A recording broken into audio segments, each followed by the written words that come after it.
It was job boards, right? I had had some luck getting kind of interviews with job boards. I had one company that was really interested in that I just didn't get the role for, right? I made it to the top two and came in second best, I guess. When I first started, I talked to Derek and I was like, well, it'll be weird if I get this role right away and I'm going to spend all this money. And he's like, just the negotiation can be well worth. And I was like, fine, I'll do it.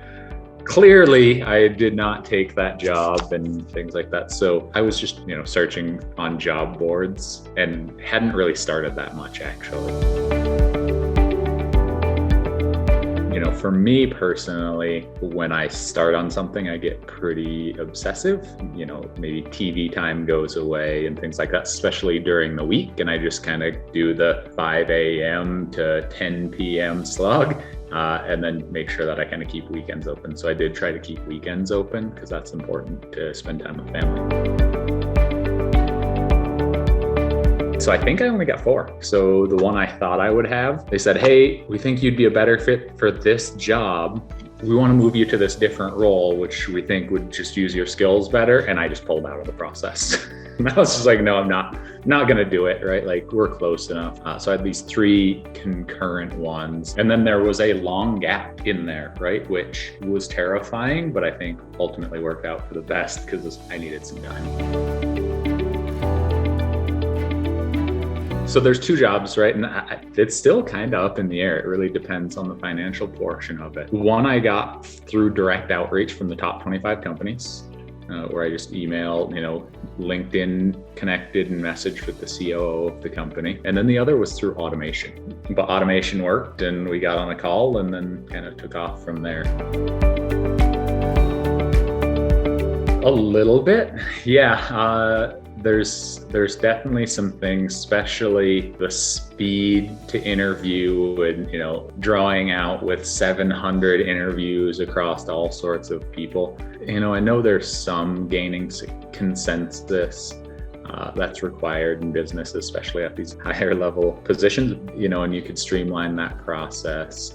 You can ask, better, more impactful questions. I have a whole notebook. Literally, this notebook is 3/4 of the way full or better. And I started it like the day I gained the program, and just all of the conversations I've had with all sorts of business leaders is just some have really great questions and are great to talk to, and some of them are just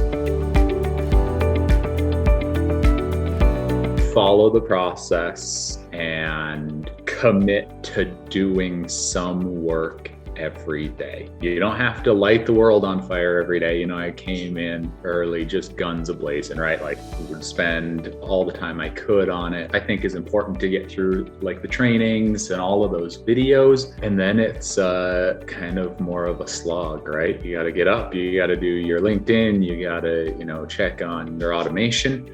But just make sure that kind of forward motion is going and then be positive, right? I mean, I have a couple roles that were companies I either didn't know or didn't have jobs posted and, found something for me or made something for me. But yeah, I think it's just kind of trust in the process, listen to the coaches, whether you want to or not all the time, right? Sometimes they're going to tell you what you're doing is not 100% right. And that's okay, right? You guys are all experts. So one last piece was make sure in your communications with companies and everything that you are, at least for me, communicating in your own way and style, right? I think one of the reasons I was able to have multiple offers on the table is I tried to be as authentically me as possible using all the tools that you all gave me. And I think that's kind of where, I was trying to use less canned responses and, use more, hey, here's all the structure, here's how I would say it, and here's, what I would think is important.